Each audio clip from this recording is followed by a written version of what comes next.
Hello, my friends, and welcome back to the Be Life Elevation Podcast, the lessons they don't teach in school.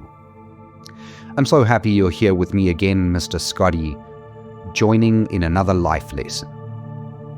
Let's take a deep breath together and gently settle into this moment. Well done for showing up for yourself again.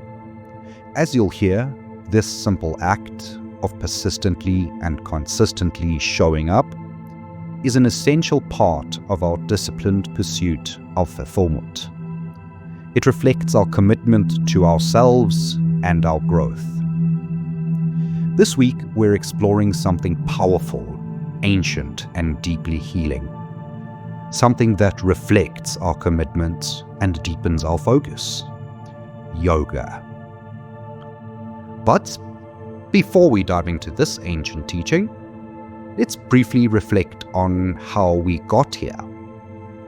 We began our journey 8 weeks ago at what I believe is the true starting point in understanding life, what we are.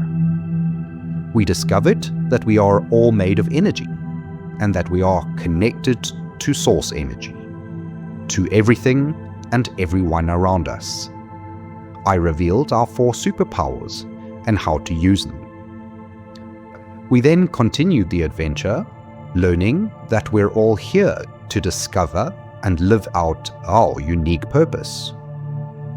We uncovered that the soul's purpose is to seek fulfillment, happiness, and ultimately enlightenment. From there, we explored the importance of the natural state, a way of being that helps us experience life more deeply and clearly. This led us into the disciplines that help cultivate and stabilize the natural state: breathing, mindfulness, and last week, meditation. We learned that meditation is a practice of stillness and presence, a returning to our true nature. And with the help of Rumi, we remembered that silence is the language of the soul. Now this week, we shift into movement, into the body, into our physical disciplines. And we start with the practice of yoga. As with all our podcasts, I've invited another guest who best represents the spirit of this week's teaching. A role model whose life and words can help us understand the message more clearly. Today, we welcome a beloved teacher, doctor and yogi, Swami Sivananda. Swami Sivananda lived in India during the early 20th century and devoted his life to healing and service. He believed that yoga was not just for a few, but for everyone. Not just for the rich or poor, young or old, flexible or unflexible, but for everyone.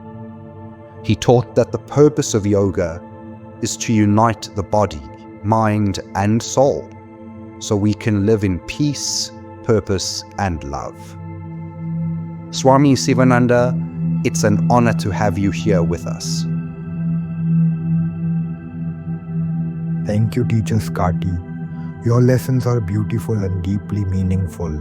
As I used to say, put your heart, mind, and soul into even your smallest acts. This is the secret of success. That to me is yoga. It's not only what we do on the mat, it's how we breathe through stress, how we stay kind in difficulty, how we live with compassion and inner strength. Yoga isn't just about stretching or mastering postures. It's a sacred way of life, a way that teaches us balance, breath, discipline, and peace. Yoga brings the body and mind into harmony and prepares us to live from our natural state, calm, aware, and connected. And that's exactly why I invited you to join us. When we step onto a yoga mat and move through the poses, we're doing more than exercise. We're learning how to meet discomfort with calm. Some poses are gentle and flowing, like joyful moments in life. Others are tough like the challenges we all face. But in each one, we return to the breath. Yes, breath is the golden thread of yoga. It teaches us to soften, to focus, and to continue, even when things become difficult. With time, yoga builds not just flexibility in the body, but in the heart and mind.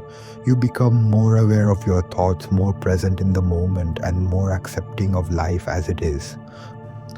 Swami, I would love to share a story with our listeners today, a story that might help us all better understand the true power of yoga. A beautiful idea. I've enjoyed the stories you've shared in past podcasts. Perhaps you could tell the story of the storm pose today.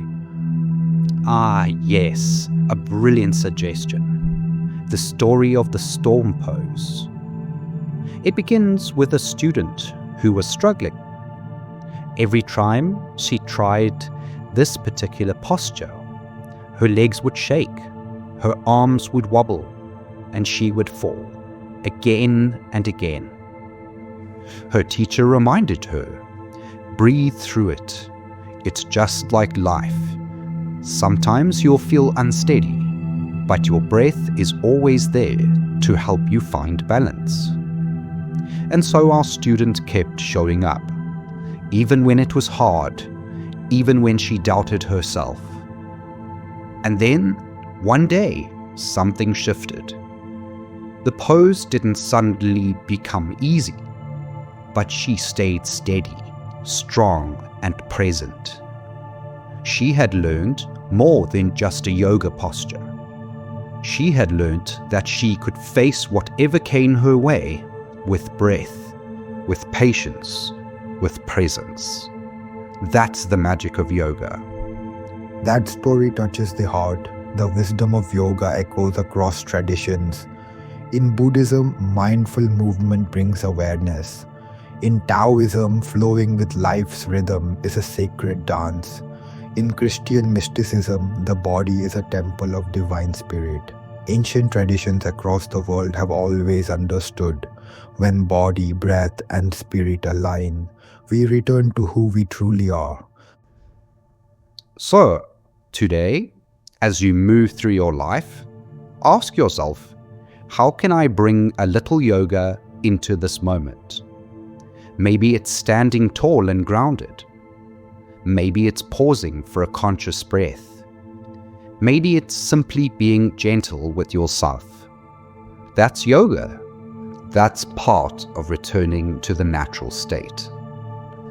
If I may, I'd like to offer a simple practice to our friends today. Try holding a posture, maybe tree pose, warrior pose, or just standing in stillness. Breathe deeply. Feel your feet on the ground. Feel your breath move through you. Let this be your practice. Let it remind you of how strong, peaceful, and alive you truly are. Thank you for that wisdom, and thank you for being here with us. Your life and teachings are deeply motivational. It has been a joy to join you and your beautiful community. Keep sharing these teachings. And dear listeners, keep showing up for yourselves. Thank you for being here, friends. Thank you for choosing to live with awareness. Thank you for choosing your growth. Thank you for showing up again and again. Until next time, keep breathing, keep moving, keep showing up for yourselves, and keep becoming the life you want to live. Namaste.